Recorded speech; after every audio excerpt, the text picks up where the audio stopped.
and welcome to Daily Salah Digital. You're watching the newsprint and let's look at the news that made the headlines today. Shah Mahmood Qureshi, the vice chairman of the Pakistan Tehreek-e-Insaf party, who was previously granted bail in a cipher case by the Supreme Court last week, was once again arrested outside Adila jail on Wednesday. Video footage broadcasted on television and shared by PTI on social media depicted the 67-year-old former foreign minister vehemently objecting to the illegality of the police action as he was forcibly placed into an armored police vehicle by an officer in Punjab police uniform. On Tuesday evening, the NIA, accompanied by NSG commandos and Delhi Police Special Cell, investigated a blast near the Israel embassy in central Delhi. Samples of grass and leaves were collected for forensic analysis. A security guard reported a loud noise at 5 p.m. resembling a tire burst with smoke near a tree. An abusive letter addressed to the Israeli ambassador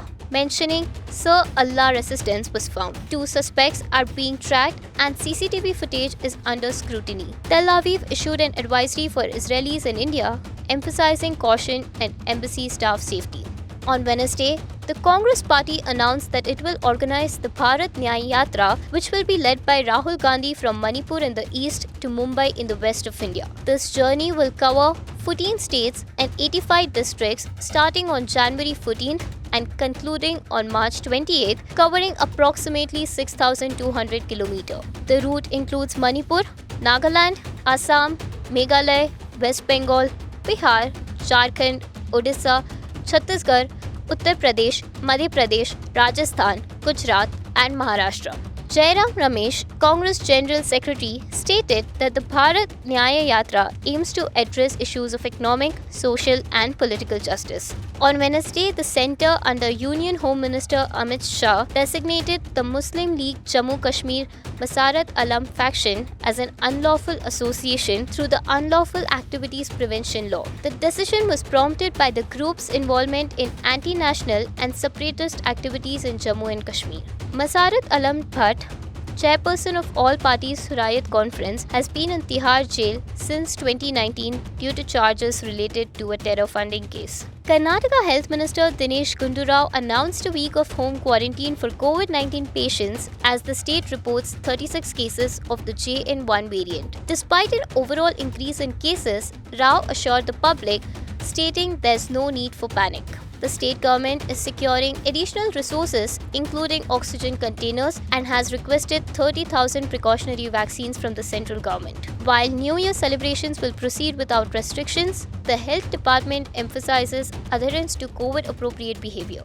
Guidelines including testing symptomatic contacts are awaited. The emphasis is on well-ventilated, separate rooms, frequent hand washing, and monitoring symptoms. Special precautions are advised for caregivers and those with comorbidities or over 60 years of age. In Karnataka's Haveri district, the bodies of 2 drowned children, Nagraj Lankar, aged 11, and Hemant Harijan, aged 12, were submerged in 200 kg of salt for hours based on a misguided belief from a social media post. The families, swayed by the notion that it could bring the children back to life, kept the bodies covered in salt in Kalapuji village. Despite their efforts, no miraculous revival occurred, and the peculiar incident gained widespread attention. Police intervention eventually convinced the parents that the attempt was futile. Subsequently, the bodies were cremated, marking a bizarre episode costing at least 5,000 rupees for the salt. On December 26th, an ammonia gas leak from an underwater pipeline near Periyakuppam in Ennore triggered panic among residents, leading to breathing difficulties and burning sensations. Coromandel International Limited, a fertilizer facility, faced abnormalities during the ammonia transfer process, causing the leak. The incident prompted the temporary shutdown of the facility by the Tamil Nadu government. Over 12 people were hospitalized and thousands evacuated. TNPCB reported ammonia levels 5 times the standard in the air and 10 times in the sea. Fishing community leaders demanded action against responsible companies and compensation for affected residents. Governor R. N. Ravi expressed grave concern over the incident. The Union Minister of State for Electronics and IT, Rajiv Chandrasekhar, announced on Wednesday that the government has instructed social media and online platforms to ensure that they don't host advertisements for fraudulent loan apps. Chandrasekhar emphasized that the IT ministry has explicitly communicated to these platforms that they must refrain from promoting fraudulent loan apps which are misleading and exploit individuals online. He noted the evolving nature of jurisprudence and the government's commitment to a secure and trustworthy internet, highlighting that the IT rules distinctly outline 11 categories of prohibited content. On Wednesday, Rahul Gandhi visited Jajjar in Haryana to meet with Olympic bronze medalist Bajrang Punia and other wrestlers amidst controversy surrounding the election of Sanjay Singh, a loyalist of Brij Bhushan Sharan Singh, as the president of the Wrestling Federation of India. Bajrang had earlier returned his Padma Shri on Friday following Sanjay's election in the WFI polls last week. Gandhi engaged with the wrestlers at the Virendra Akhada in Chahara village, where Bajrang began his wrestling journey. After Gandhi's departure, Punia informed reporters that the Congress leader observed the daily routines of the wrestlers at the Akhada and had interactions with them.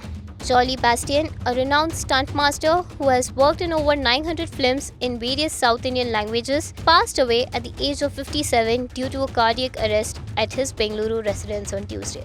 He is survived by his wife, son, and daughter. The funeral service is scheduled to take place at Ulsur Cemetery in Bengaluru on December 29th. Numerous members of the entertainment industry expressed their grief over his demise on social media. Well, these were the major updates of the day. Like, comment, and subscribe to Daily Salah Digital for more such updates.